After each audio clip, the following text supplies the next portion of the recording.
Ayun, so good evening sa inyo guys. Ngayon po ay Monday, October 16, 2023. So buhos dito sa market natin, meron pa siyang pahabol na magic close nung pre-close na market natin. Kaya laglag yung majority ng ating mga stocks for today. Siyempre sa mga dito na takes, panalo sila kasi biglang nag-upward yung price action niya before ng pre-close naman natin. Okay? So nag-loss yung index natin. Tinignan ko yung global market. Asian market, ganun din. Laglagan din po sila. So parehas lang. Negative 1.08%. Yun nga lang, based dito sa candle natin, so nawala yung pagka-bullish niya kasi sinasabi natin baka higher low tong candle natin dito sa around 6,100. So nagre-retest nga siya ulit. So mahina talaga kasi meron tayong net foreign sale na 369.15 million. So nag-close yung index 6,198.83. So nag-aanda na yata yung market natin para sa shorting by, hindi ko alam kung tuloy wala pang official announcement pero yung huli nating nabasa, di ba, October 23. So maraming nagtatanong sa atin, yung mga hindi pa masyadong marunong ano ba yung shorting. So, kung hindi nyo masyadong kabisado yung shorting, pwede naman yung normal na trading lang muna yung pwede nyo gawin. Kasi may mga advantage, may disadvantage yung pag-short na stocks. Ang pinaka-disadvantage, syempre, pag biglang nag-spike yung stocks, pwedeng malusaw yung capital mo naman. Okay. Although dito sa PSE market, wala palang leverage. Sa mga crypto, di ba, at saka forex, pwedeng malusaw yung account mo kung naka-leverage ka naman sa kanila. Okay? So, tingnan natin kung ano mangyari dyan. At pag medyo confirm na meron tayong shorting sa PSE market na malapit na, gagawa tayo ng mga videos naman. Okay? Para doon sa mga general na nanonood sa atin. So, ito po yung ating mga trending stocks for today. So, nanguna si dito natin. Ano kayo meron dito? Biglang nag-spike 12.31%. Congrats po. So, may premonition pala yung volume niya last Friday at saka yung Dow G na lumabas sa kanyang candle. So meron siyang net foreign buy na 442K. Ayan, wala tayong major na nakitang announcement with regards kay dito maliban dun sa nakita ko nakapaskil dun sa bandang Investa yung mga bronze award din o silver award para kay dito natin. Pero baka meron siya funda kaya medyo malakas talaga yung price action naman natin. Okay? So dahil sa laglag yung market natin, marami sa mga stocks is malakas yung drop. So isa dito sa pinakamalakas si FCG. Grabe yung drop nito. Negative 9.46%. So nag-drop na siya nung Friday after ng false breakout niya. And ngayon, nilaglag siya ulit. So ang alam ko, nababasa ko ng mga post sa Twitter with regards dito kay FCG is yung increase in authorized capital stock. So parang may delusion na naman siya na sinasabi. Pero ngayon, lumabas din yung earnings niya para naging sell on news, di ba? So, maganda naman yung earnings niya. So, yun nga lang, ayaw sa kanya as of now para dun sa increase in authorized capital stock. So, itong si Green, so technical lang naman siguro to yung nakikita natin sa kanya. Wala tayong ibang catalyst na nababasa, pero malakas din yung sipa niya. So, nag-up siya ng 5.88%. Wala akong nakitang foreign buying.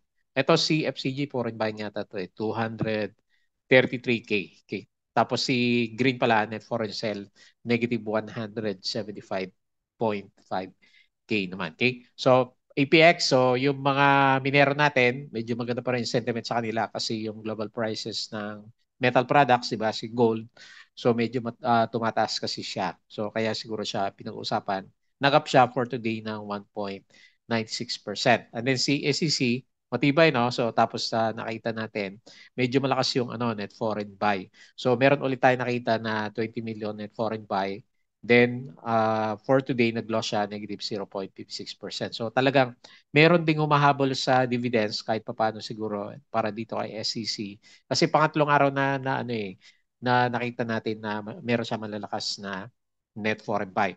Tapos si Monde, so tuloy pa rin yung correction niya, hindi pa rin siya makahanap ng support. Nag-loss siya ulit ng 3.96%. Tapos net foreign sell tayo ng 11.02 million. So, 'di ba dati umakyat siya, buy up yung mga foreigners natin. Pero ngayon, unti-unti naman siya lumalabas kasi pababa ng pababa yung pinaka-price action naman natin. Okay? So, overall picture, mahina yung market kasi nag-drop nga ng 1.08% si Philippine Stock Exchange natin.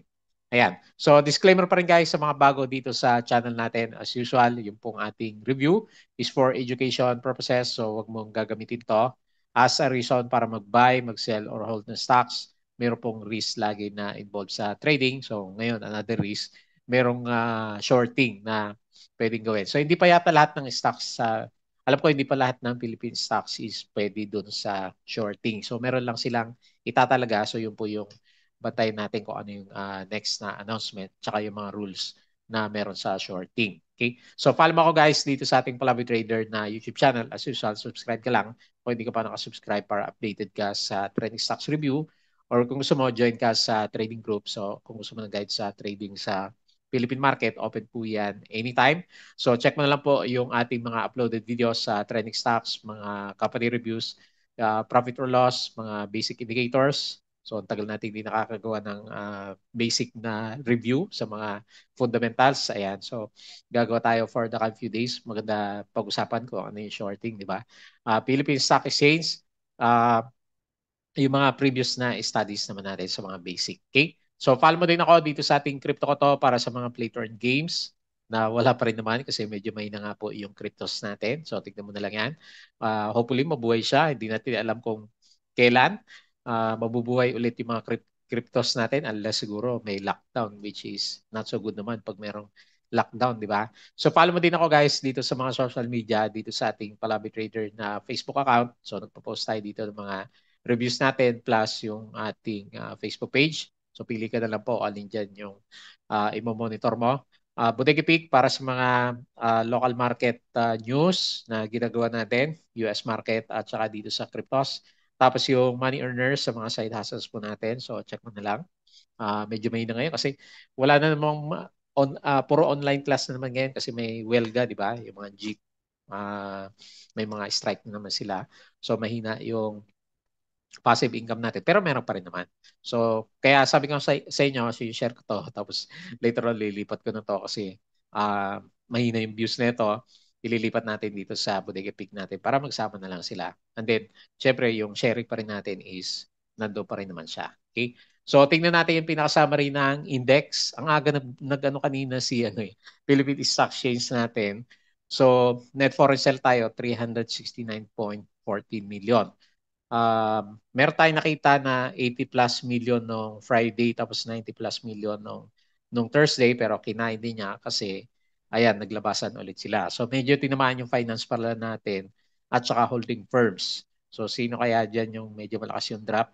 Tapos ang pinaka-berde lang natin is itong si mining and oil naman natin kasi nga yung global prices ng mga metal products is medyo mataas po siya. Okay? So marami tayong na-post dito sa bandang taas. So FCG, nag-drop na tayo ng negative 9.46% after niya maglabas ng very good earnings, di ba? So baliktad, sell on news si FCG natin. C Plus, nag-drop din siya, negative 2.6. Hopes to jumpstart $500 million casino project in Boracay Island with Macau-based Galaxy Entertainment Group. So meron pala siyang catalyst. Kasi ito siguro yung catalyst niya na kaya dumidiretso yung yung galaw pa rin niya as of this time. So SPNEC, pinost ko to pero hindi ko pa nabasa. Paki-double check na lang po ha, yung mga meron pong SPNEC. There being no serious questions, I'll just share what we published last Friday galing dito sa my trade natin. So yung mga nag-speculate kung kailan siya mabubuksan ulit, ano yung expectations, ayan, gumawa na po yung broker natin ng kanyang reviews. House stock declares regular cash dividend of 0.01 per common shares. Harbour Star, si Tugs to, di ba? Discloses SEC approval of incorporation kay Book Star Shipyard Incorporated. Frutas declares regular cash dividend. So ito ba yung tinulak siya bigla, di ba? So akala ko drop ulit to, 0.01 pesos per common share. So maliit lang. ASN secures a term loan facility worth 5 billion peso. Ito, up yung income pero drop yung price. No? Reports net income after tax of 426 million for the fiscal ending June 30, 2023, up by 133% from the previous year. Ayan. So okay naman pala yung earnings nitong si Figaro Copy natin. Hindi lang maganda yung price action. DNL is aiming to sustain its good corporate governance, financially troubled private schools. Ano kaya to? SMPH is targeting to launch its REIT portfolio in the second half of 2024. Pero kanina, bumawi si A-REITs, nag-up siya ng halos 3%. Yung ginalaw niya, may share buyback si AP Robinson. AAB subsidiary is planning to commence construction of Port Economic State, Globe Unit for Race into Generative AI, Cebu, boost international flights, US stocks, laglagan, di ba, nung Friday yung ating global saka Asian market. So parang late naman yung yung galaw ni PSE kasi ngayon tayo nag-react doon sa galawan last Friday. Or pwede rin naman kasi ngayon is malalaki din yung drop sa Asian markets natin. Dennis Uy PHR Resort finds investor for gaming project. Okay, so Mer SMC approved termination of 1.8 gigawatt power supply. AB, okay na yan. Over the weekend sa yata itong mga post natin na to. Okay? So, yun lang yung mga nakita natin na post for today. So, ang pinaka siguro merong impact dito is si dito hindi natin nakita inyo, si FCG, yung kanyang earnings, si SPNEC. Ayan. So, double check na lang po yung mga post naman natin dyan. So guys, yung Patreon natin is always open although nasa mid na tayo ng month ng October. Pero yung mga gusto sumali sa trading group and then gusto ng guide sa Philippine market trading investing, so sali lang po kayo dito sa Patreon channel naman natin. Okay, so double check mo na lang po kung ano man yung meron dyan. So refresh ko si Philippine Stock Exchange. Kanina umaga, nag-open tayo is mapula na pala siya. So below 6,266. Okay naman siya bago yung pre-close natin. No? Yung pre-close yung nagpa-drop talaga ng buhos yung mga investors natin, di ba? So negative 1.08%, bad sign kasi 6,100 ulit, 6,198.83, 3.7 billion yung ating traded value. Tapos labasan nga, 369 million. Tapos ang pinaka-tinamaan dito si Monde, 3.96%, si SM, negative 2.79%, Blue, minus 2.65%, Metrobank, minus 1.86%. More than 1% kasi yung karamihan ng mga banks natin, kaya umabot siya ng negative 1.2% na loss. Si Metrobank, nag-drop si BPI, sino pa ba? Si BDO. So halos more than 1%. So yung mga nagberde sa atin, si Nickel, malit lang, 0.68, ASN, 0.58. Ang dami kaninang berde, pero ito, nagbuhos kasi. 56% foreign participation and then 44% local participation. Ayan. So nagulat din ako sa biglang spike ng winners natin, si dito, biglang nag-up ng 12.3%. Kasi nung umaga, lang siya konti lang yung galaw niya, pero yun nga, tinulak na siya bago mag-pre-close yung galaw natin. So green, 5.88%, ARA, 3.81%, Silan, 2.6%, mga penny stocks karamihan. APX, 1.96%. Ayan. So sila po yung mga major na winners for today. And then pinaka-loser natin siyempre si FCG kasi nag-drop siya ng negative 9.46. Si Now, minus 5.6. Si Home. Laglagan yung mga yung mga gumalaw na stocks natin last time, minus 4.02. Si Mark, nag-drop din, no? 4%. Monde, minus 3.96. PLC, minus 3.45. Si Tech, minus 3%. Si Bloom, minus 2.65%. Okay? So, majority, maliban na lang kung talagang alaga mo si dito, di ba? Pero majority ng mga stocks natin ngayon is laglagan po yung kanilang galawan naman. Okay? So, tingin tayo dito sa Philippine market. So, not a good sign in the short term kasi yung sinasabi natin na support dito sa 6,161 o 617 last time, mukhang magre-retest po tayo bukas, especially kung mag-close ng negative na naman si US market natin kasi parang nahuli tayo doon sa pag pakisali doon sa drop ng mga global markets na stocks po natin kasi last week nag-steady lang. So tingnan natin, mali mo meron siya ulit another bullish engulfing candle for the coming few days naman. Anyway, not so good kasi yung overall picture nahirapan siya sa MA 100. So meron siyang trend dito kahit papaano, which is ito. Sumasabay nga dito sa MA 100. So, ayaw man natin iguhit yan, pero talagang downtrend, pa-downtrend ulit yung itsura ng index naman natin. Anyway, meron pa naman tayo additional support dito sa 6,161.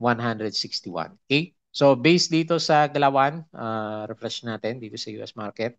Mukhang berde naman sila mamaya, hopefully. Hanggang umaga yan. So, S&P is up 0.87. The futures up ng 0.4. Nasdaq is up ng 0.03%.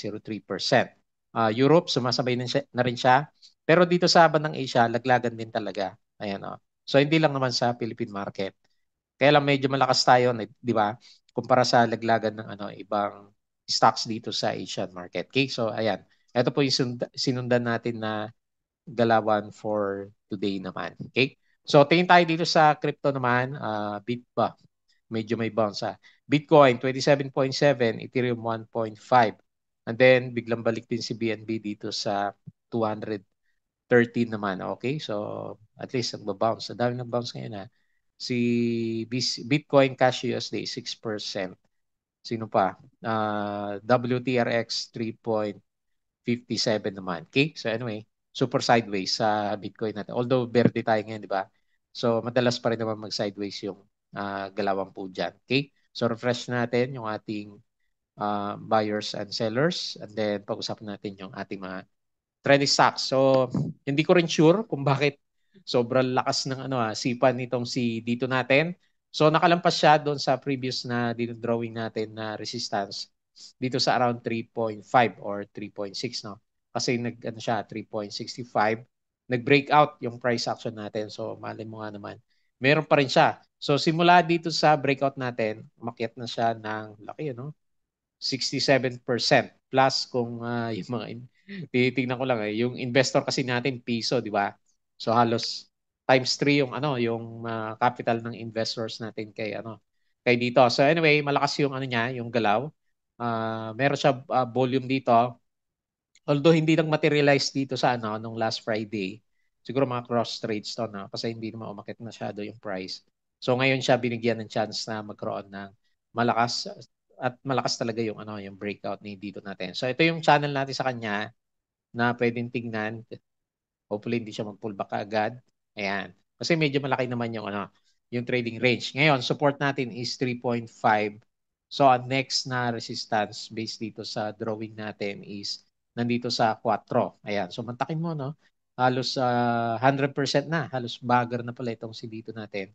From 2 pesos ngayon is papunta na dito sa 4 pesos naman natin. So bounce pala sa RSI 70 yung inaantay niya, and then syempre recovery na yung yung itsura ng MACD formation naman natin. So laki na ngayon ng nilalagay natin na next na resistance. So anyway, congrats po dun sa mga meron, yung mga nag-hold sa kanya dito.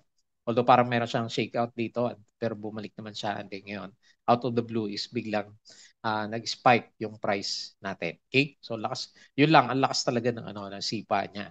So 12.31% up, 400K net foreign buy. Call Star All buyer, and then call Mercantile yung ating pinaka-main seller. Okay? So yun po yung winner natin for today, si dito. Next, FCG. So buhos naman yung ginawa niya. Laki ng kandila ni FCG natin. So after niya, last Friday, okay pa siya, no? Meron pa siyang trend.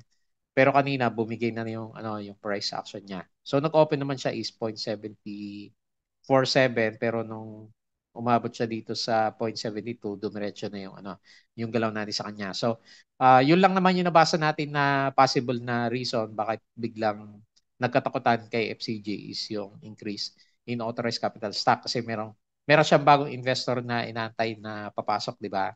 So tapos hindi pa natin alam kung discount ba yung yung pagkakabili ng bago nating investor sa kanya. So medyo lugi-lugi si Monde kasi piso yung bili niya last time, and then balik ulit yung price natin dito sa 0.67. So ang tagal niyang inakyat to since September 21. So halos isang buwan na galaw natin, kinain niya lang in just one day. So ganyan talaga yung miracle ng stock natin, either go down or go up yung pinaka price action natin. Okay? So Although nasa support siya, hindi natin masabi. So, lagyan natin siya ng allowance. Hindi pa rin kasi natin kita yung ano eh. Yan na ba yung bottom o kailan muna natin ng Doji para makita natin kung mag-bounce siya. Pwede rin naman bukas mag-bounce siya and then pero ang pinaka-immediate na resistance hindi na dito sa 0.76 kundi nandito na sa ano MA 100 kasi broken yung ano yung trend nitong si FCG naman natin. Okay? So based dito sa price, mayroon siyang loss, negative 9.46%. Wala namang foreigners, 233K net foreign buy. Call Abacus sa buyer and then call Star All yung ating pinaka-main seller. Ayan. So yun po yung pinaka-catalyst natin kay FCG. Meron siya nilabas dito na disclosure pero ano naman to mga good good news naman yung nilabas niya dito. So hindi natin makorelate dito sa press release na nilabas naman nitong si FCG po natin. Okay, so wait na lang sa bounce kay FCG natin. Next si Green. Okay, so ito si Green. No? Dire-diretso na yung ano, recovery na price action natin.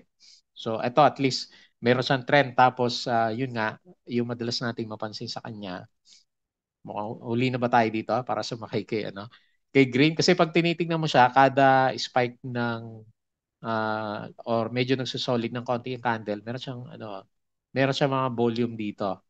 Ayan, so overbought na siya ng konti. Malakas yung trend natin kasi dire-diretso sa RSI 70 plus yung ating MACD formation. Parang breakout pa nga to sa flag formation. No? Meron siya maliliit na mga, ano, na mga flags dito. Ayan. So next na resistance, dito tayo sa 0.5. Ayan. So yan po yung tingnan natin. Pwede ba lagyan? Pwede siguro na. Lagyan natin na trading range, trading channel. And then yan naman yung sinasabi na trading channel po natin sa kanya. Okay? So, congrats. Umakyat na siya ng laki na rin, no? Halos 50% na rin yung inakyat pala ni Green simula doon sa pinaka-bottom naman niya. Okay? So, based dito sa price action, up siya for today, 5.88%, minus 175K, AAA Triton ang buyer, and then siya din naman yung ating pinaka-main seller po. Next, EPX. So mahal daw kasi yung ano yung presyo ng ano ng ginto. Kaya sumasabay din yung mga syempre yun ang products nitong sina EPX natin. So medyo nag-gap up siya na malakas kanina.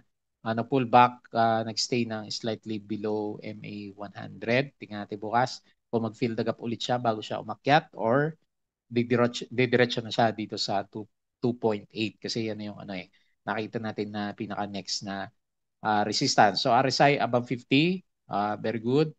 So maganda yung galaw niya and then open na open yung ating MACD formation. Okay? So yun lang po yung nakita natin na catalyst yung pinaka-global markets natin. So up siya ng 1.96%.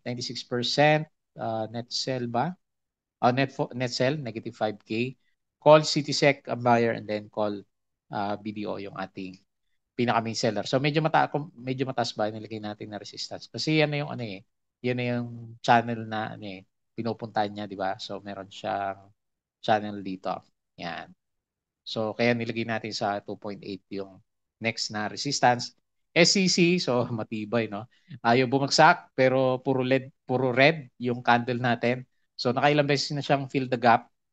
Pero malakas kasi yung ano sino ba yung buyer natin na yun? Lalaki ng bili niya eh. Ayan, so yan pa rin naman yung trend niya pero medyo malapit na yung ex-date natin sa kanya. So this week yan yung pinaka-ex-date natin. So watch out na lang. 9% yun, di ba? Yung ating dividends, 9.9.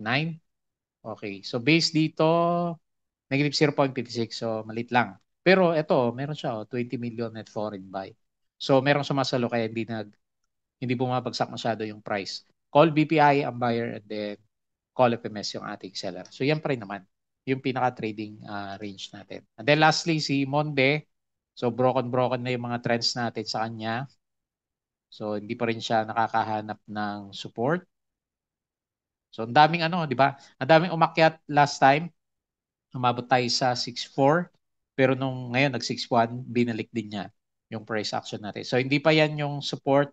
Hindi yung support niya yung MA20 kasi nag-broken tayo. So tingnan natin bukas kung mag-stay siya above ng 8 pesos kasi medyo diretso kasi yung mga indicators natin sa kanya. medyo bearish. So ito na sana dapat yung support niya pero hindi naman niya kinaya. So tingnan natin, mali mo dito sa 8.14. Yun nga lang, pag tinignan mo kasi yung net foreign buy natin sa kanya, mukhang unti-unti umalis yung nagpataas ng price niya last time. So negative 3.96%. Ayun o, minus 11 million net foreign sell. Papa BPI ang buyer and then Papa Mandarin yung ating pinaka main seller. So yung support muna hanapin natin bago natin lagyan ng resistance sa bandang taas naman. Okay? So yun lang muna yung ating galawan for today. So medyo matamlay yung PSE market natin after ng upsurge natin dito, after ng ghost month. Tingnan natin kung naghanap lang siya ng support or ano ba, magre-retest ba ulit tayo dito sa 6,000 kasi wala tayong makita na net foreign buy kahit papaano dito sa Philippine markets naman. Okay? So yun lang po yung ating review for today, Monday. Bago time close, please don't forget to subscribe dito sa ating Palawi Trader na YouTube channel. Join ka sa group guys kung gusto mong support or sumali sa trading group. Crypto ko to, Facebook account, Facebook page, Bodega Pig Money Earners, Twitter, and then Patreon sa mga gusto na guide sa trading sa Philippine market. So pwede ka sumali naman dito. Yun lang po. Maraming salamat. Kita po ulit tayo bukas.